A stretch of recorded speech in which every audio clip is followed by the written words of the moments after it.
하신 주님을 찬양하며 또 이렇게 주의 말씀 앞에 함께 서게 된 것을 감사하면서 우리 주변 분 보시면서 한번 인사하십시다. 축복합니다.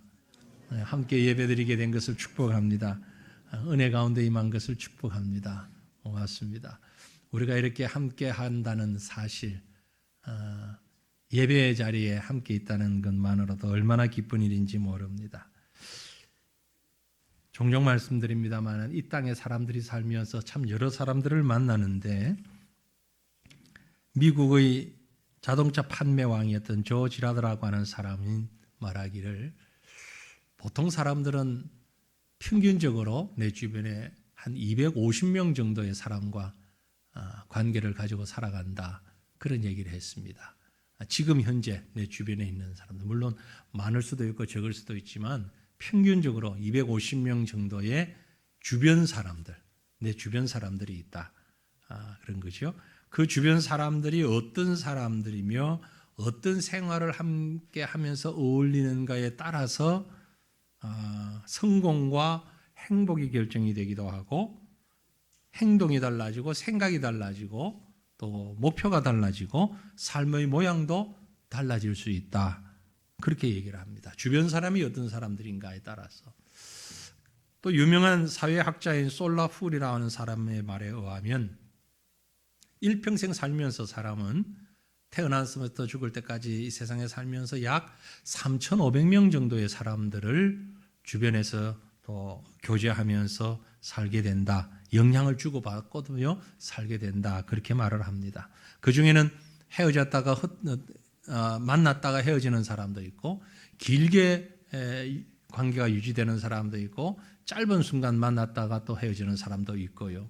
아무튼 평균적으로 3,500여 명 되는데 그 속에는 지속적인 관계를 가지는 사람들이 있죠. 어떤 부모를 만나느냐, 어떤 자녀를 만나느냐, 또 어떤 스승을 만나고 어떤 배우자를 만나고 어떤 선배, 후배, 동기들을 만나느냐, 거기에 따라서 다 인생의 모습이 달라진다는 것입니다. 그런데 그 모든 만남 가운데 참 소중한 것은, 또 설레는 것은 첫 만남이라는 거죠. 첫 만남. 새롭게 만나게 될 때에 설레이고 두근거리고 또 오래 기억이 남기도 하고 그렇습니다. 자, 여러분은 예수님을 만난 첫 만남의 기억이 어떻습니까? 지금 보니까 얼굴에 김이 팍 샜다. 첫 만남, 그러니까 아주 달콤한 만남을 생각했는데 예수님 만난 첫 만남, 그보다 더 달콤함이 없잖아요. 예수님 처음 만난 순간 기억하십니까? 어땠습니까? 얼마나 감격스러웠습니까? 얼마나 좋았습니까? 우리 가운데는 기억을 하는 분도 계시고 기억하지 못하는 분도 계실 것입니다. 문제 없습니다. 주님이 우리에게 서서히 다가오실 수도 있고 어느 한순간 다가올 수도 있기 때문에, 아무튼 주님을 만난 것이 우리에겐 큰 은혜며 축복이며 행복인 것은 분명합니다. 예수님 만나셨죠? 네, 이것이 얼마나 큰 은혜인지 모릅니다. 그런데 오늘 우리가 읽은 말씀에 보면 예수님 만난 사람 가운데 정말 독특한 만남을 한 사람이 있어요. 독특하게 예수님을 만난 사건이 기록되어 있습니다. 예수님의 육신의 어머니인 마리아가 누구를 만났습니다. 성령으로 잉태되어 아기를 가지게 된 사실을 알게 된 마리아.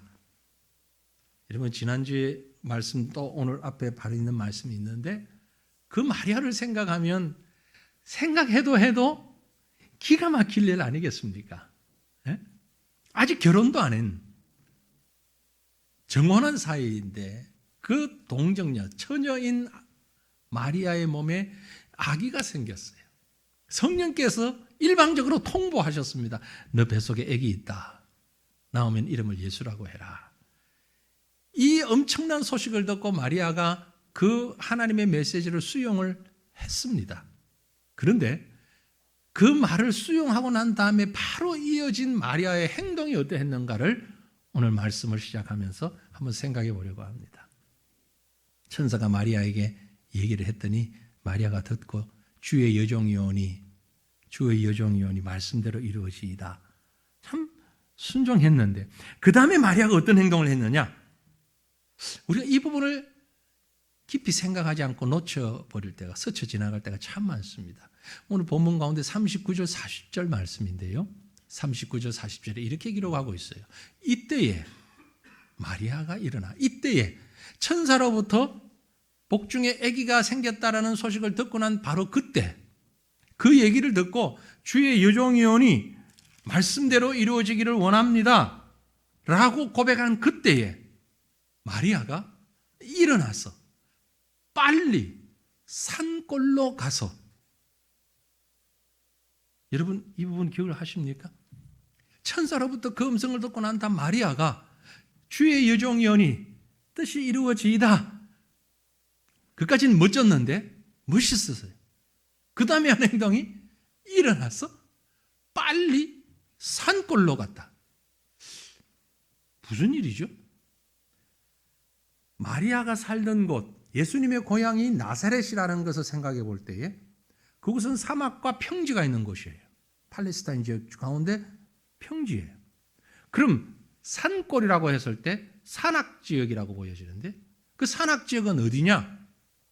그저 일상적으로 팔레스타인의 산악지역을 생각하면 이 나사렛에서부터 약 150km 정도 떨어져 있는 거리를 얘기합니다.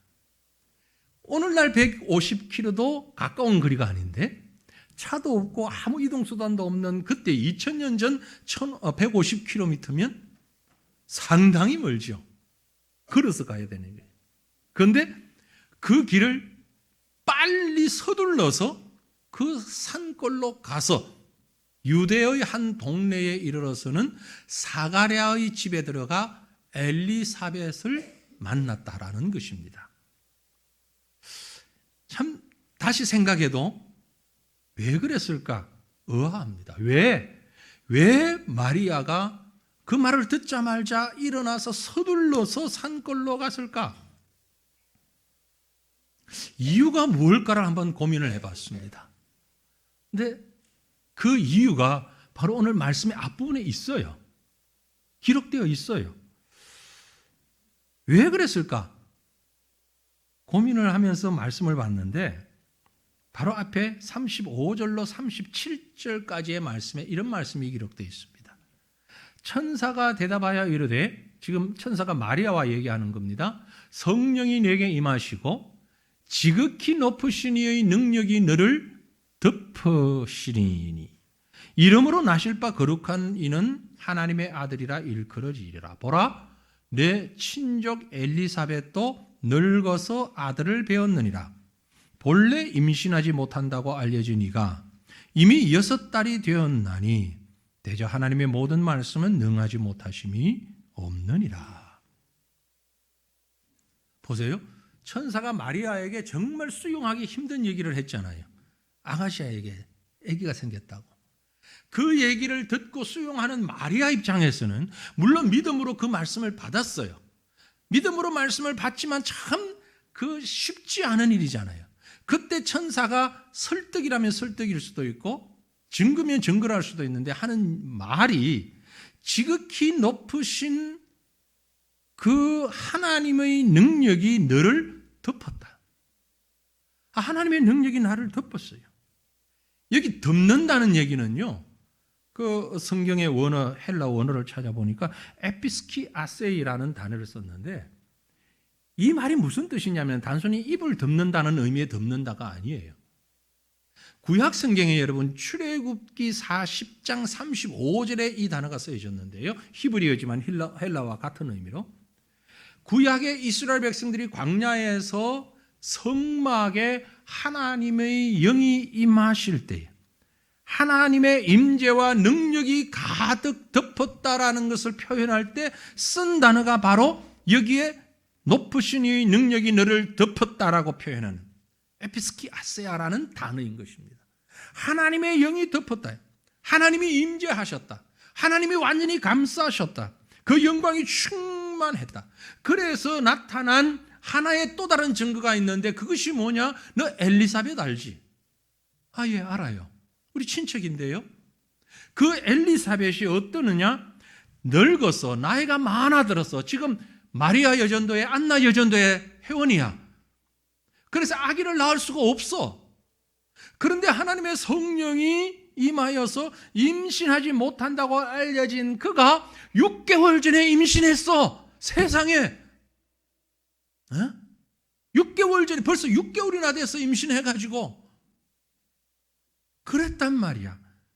이것이 하나님의 능력이고 하나님의 말씀이 너와 엘리사벳을 덮은 거야. 마리아가 아멘으로 화답하면서, 그래서 좀 전에 읽었던 말씀대로 일어나서 서둘러서 그 산악지역으로 간 겁니다. 누구네 집에? 바로 엘리사벳이 있는 곳으로 일어나 빨리 산골로 엘리사벳 만나러 갔다라는 얘기예요. 도무지 일어날 수 없는 일이 일어났는데 노년의 엘리사벳이 아기를 가졌다는 소식이 마리아에게는 큰 힘이 되고 응원이 되고 위로가 되었을 것입니다.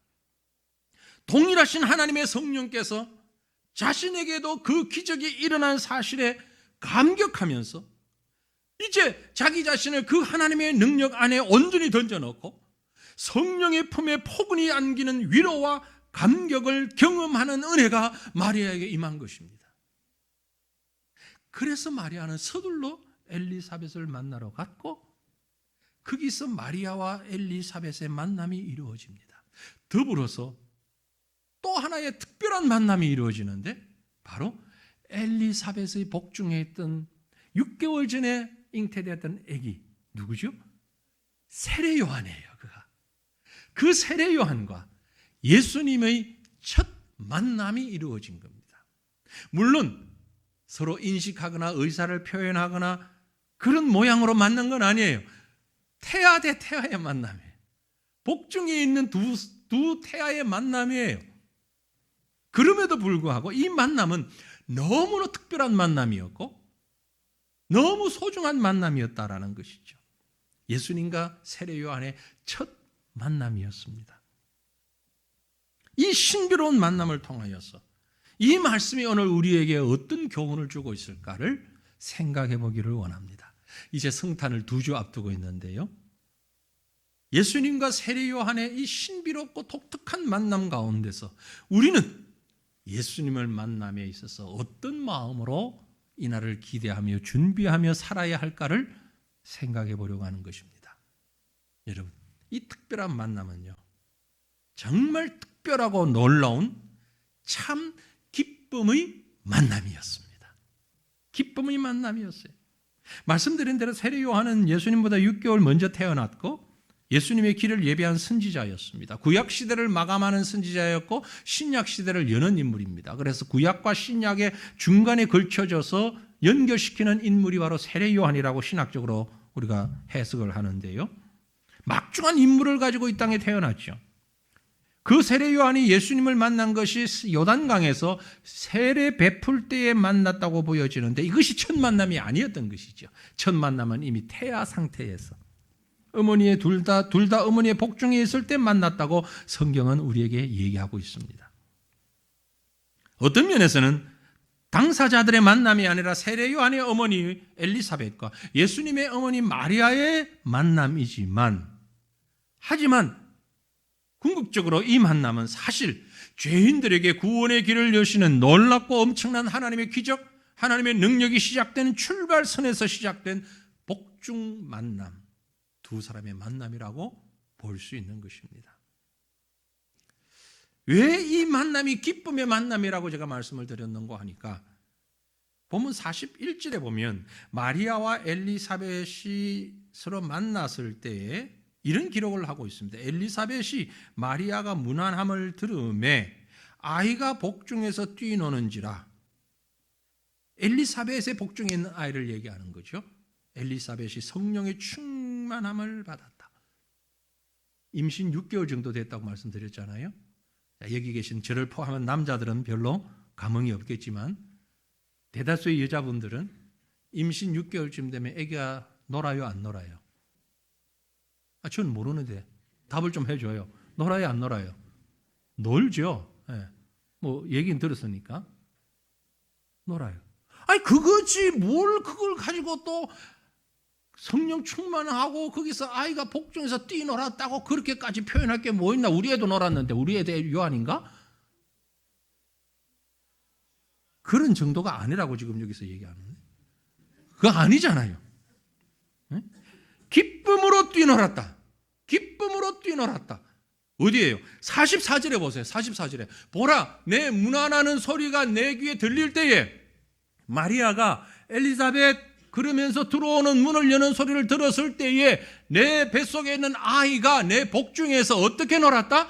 기쁨으로 놀았다. 아니 애기가 뛰노는데 뭘 짜증스럽게 노는지 기뻐서 노는지 배가 고파서 아니면 뭐 잠이 와서 복중에 애기도 생명이니까 그걸 어떻게 구분을 하지? 어떻게 알지? 한 이유가 아까 41절에 봤잖아요. 성령의 충만함을 받았기 때문에. 성령을 충만한 가운데서 예수님과 복중에서 만나는 그 장면에서 요한이 기쁨으로 뛰놀았다고요. 이것은 예수 그리스도의 오심에 대한 영적 평가와 영향력을 암시하는 대목입니다.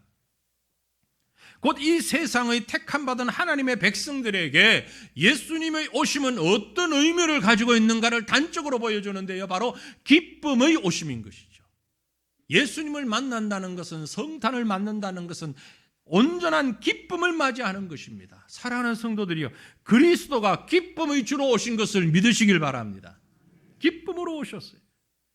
그래서 목자들에게 예수님의 오심을 예고할 때에 하늘의 천사가 뭐라 그랬어요? 누가복음 2장 10절에 보면 천사가 이르되 무서워하지 말라. 보라 내가 온 백성에게 미칠 큰 기쁨의 좋은 소식을 너희에게 전하노라. 오늘 다윗의 동네에 너희를 위하여 구주가 나셨으니 곧 그리스도 주시니라.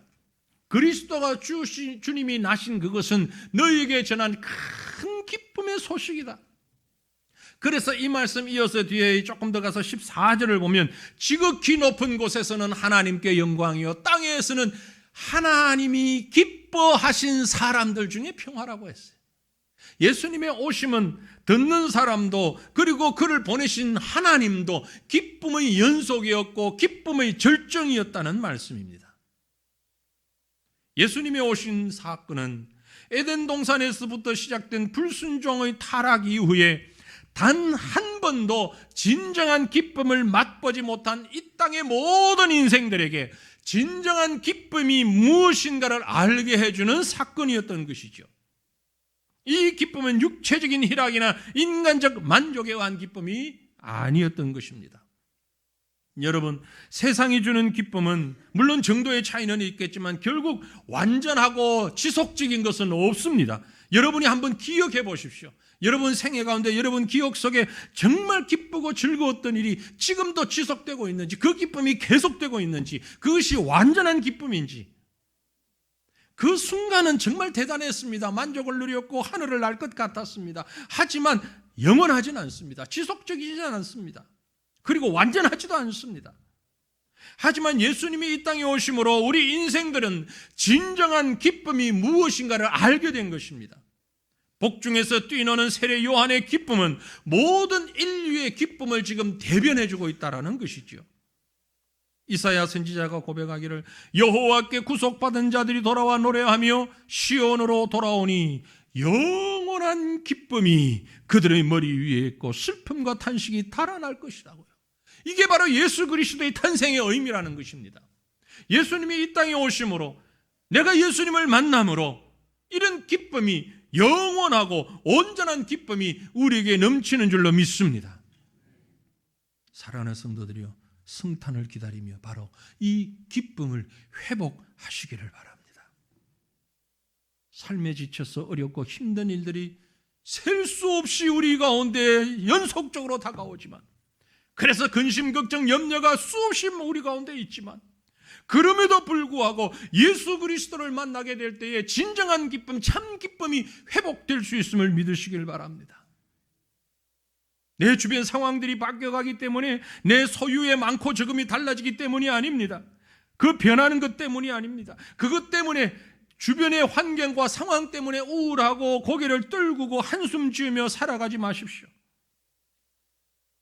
주님을 만남으로 고개를 들고 가슴을 피고 기쁨을 찾으시기를 바랍니다. 항상 기뻐하라. 쉬지 말고 기도하라. 범사에 감사하라. 이것이 너희 그리스도 예수 안에서 너희를 향하신 하나님의 뜻이라.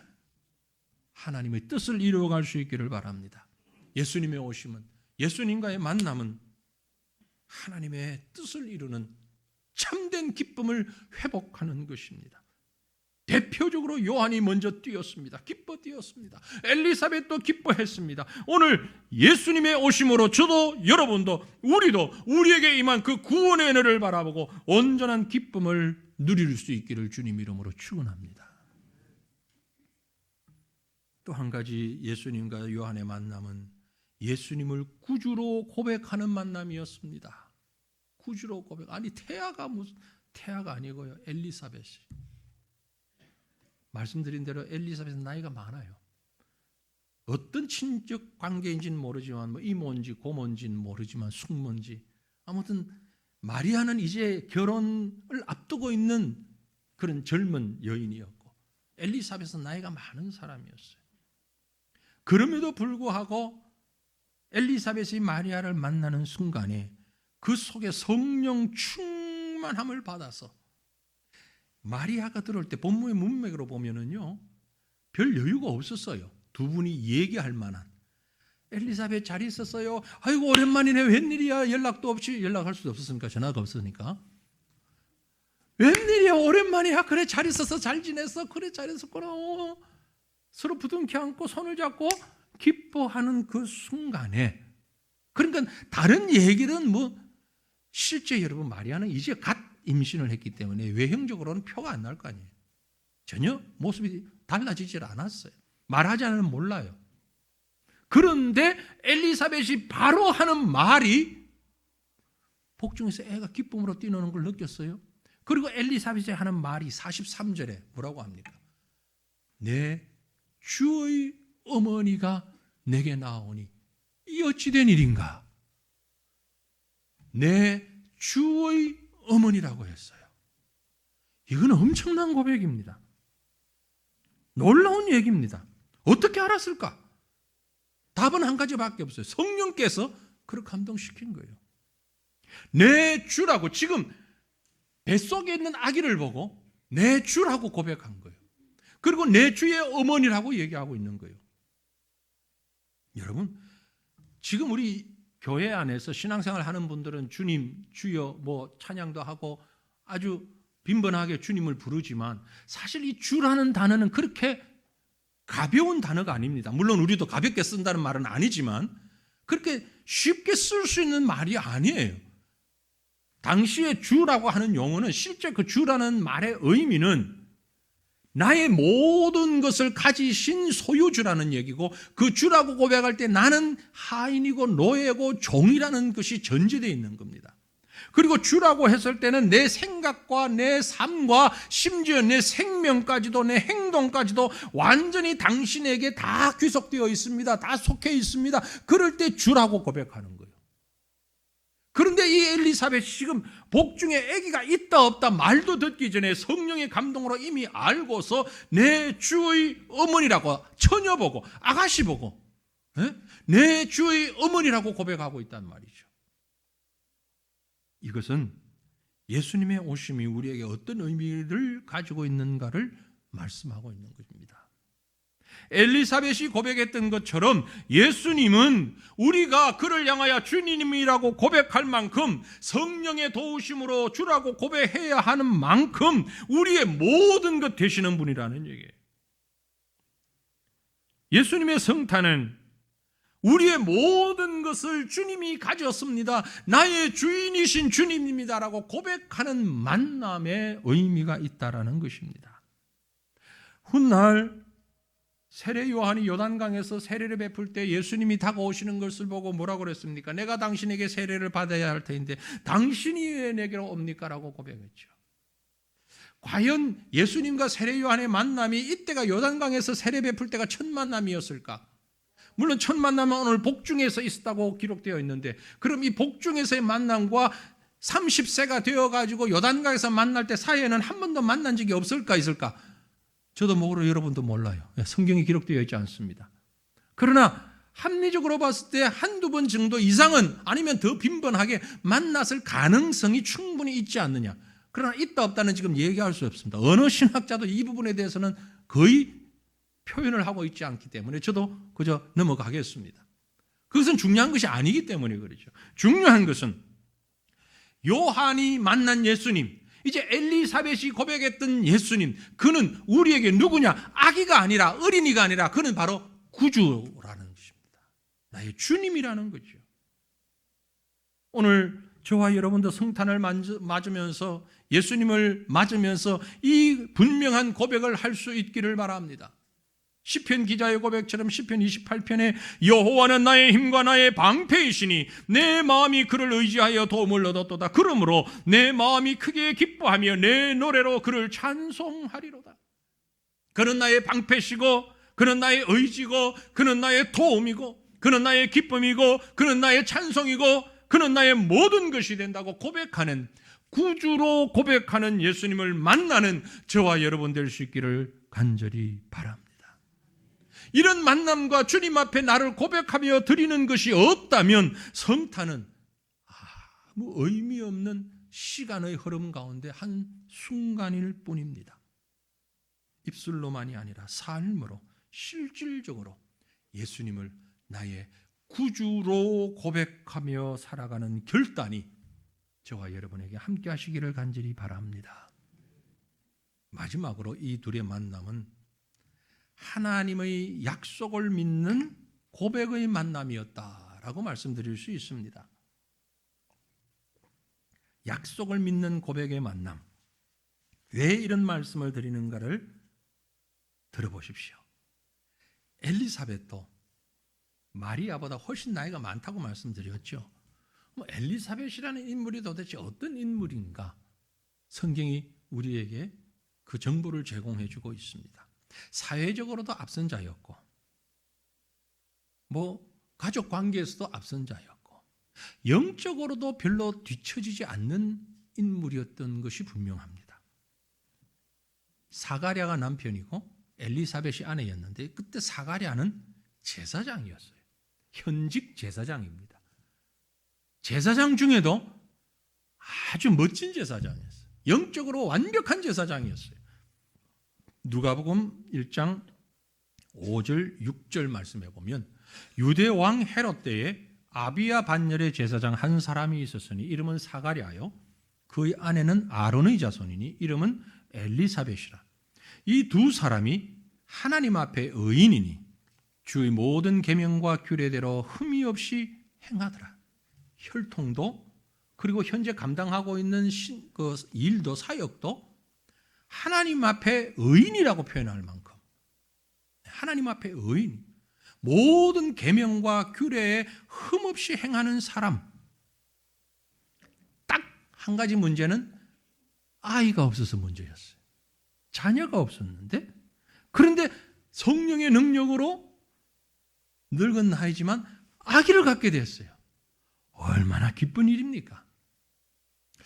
그런데 엘리자벳도 사가랴도 저도 여기 앉아 계신 대부분의 여러분들, 아닌 분도 있겠지만 대부분의 우리와 똑같은 인간입니다. 인성을 가진 사람들이에요. 자, 그럼 우리 얘기니까 한번 솔직하게 말해 보십시다. 우리 다 아무것도 없을 때는 그러려니 하고 살아요. 없어요. 하나님 주십시오. 주시면 좋겠습니다. 없어요. 그런데 하나님이 나한테 하나를 줬어요. 너무나 고맙지. 감사합니다. 하나님 나한테 하나를 주셨으니까. 근데 옆에 보니까 저 사람은 두 개를 가졌어. 아니 하나 주신 건 고맙긴 한데 하나님 왜 쟤는 둘입니까? 나도 둘 주지. 무슨 얘기냐면 엘리사벳과 사가랴 입장에서 볼 때에 아니 하나님 앞에 신실하게 자기 본분을 감당하고 있는 영적인 사람, 의인이라고 불려지는 사람. 그렇다면 하나님 어차피 이 땅에 오셔서 메시아로서 우리를 구원하실 것 같으면은 아직 시집도 안 간 마리아보다는 내가 더 낫잖아요. 나한테 마리아가 오고 저기에 요한이 가면 더 멋있을 것 같지 않아요?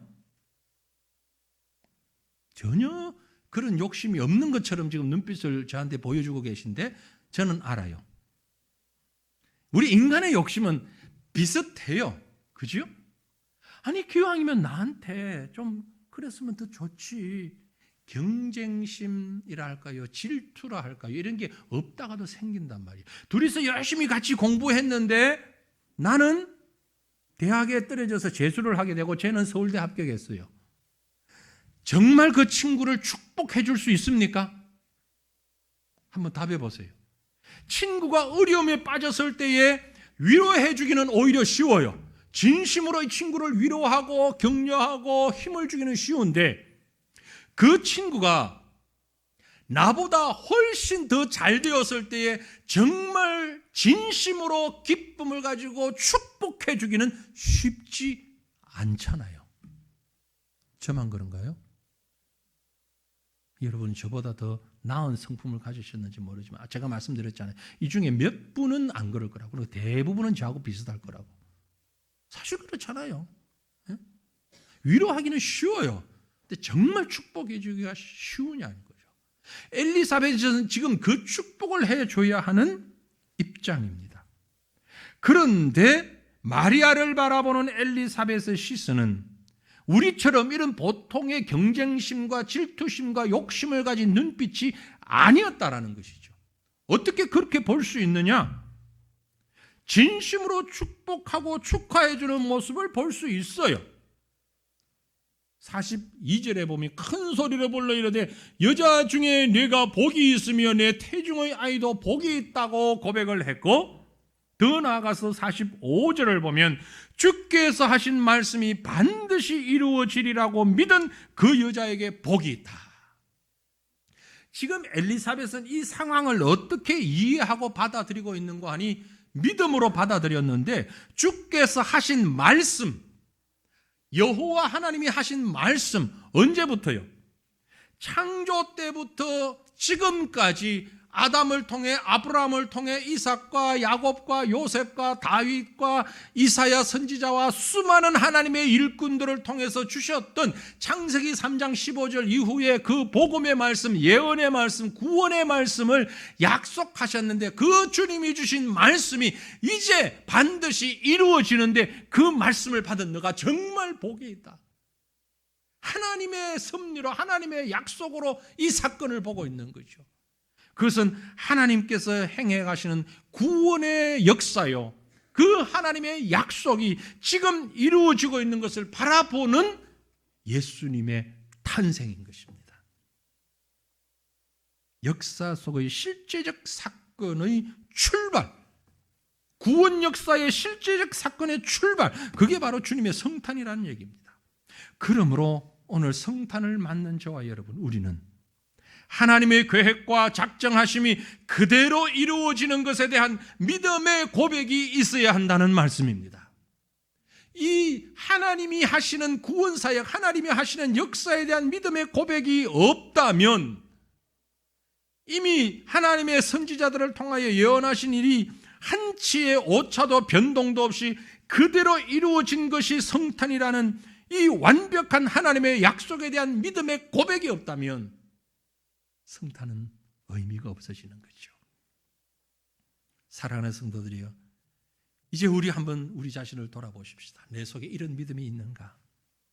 세상적인 욕심이 아니라, 인간적인 욕망이 아니라, 나 홀로 나라도 좀 더 잘 되고 싶은 그런 생각이 아니라 정말 하나님께서 이 땅에 수많은 죽어가는 영혼들을 구원하시기 위하여서 창조 때부터 지금까지 때로는 홍수로, 때로는 전쟁으로, 때로는 질병으로, 때로는 구름기둥, 불기둥으로, 만나와 메추라기로 수많은 구약에 기록된 그 많은 역사들이 모두가 예수 그리스도를 통한 우리의 구원을 얘기하고 있는데, 그 하나님의 약속에 대한 믿음을 가지고 주님을 만나고 있는가라는 것입니다.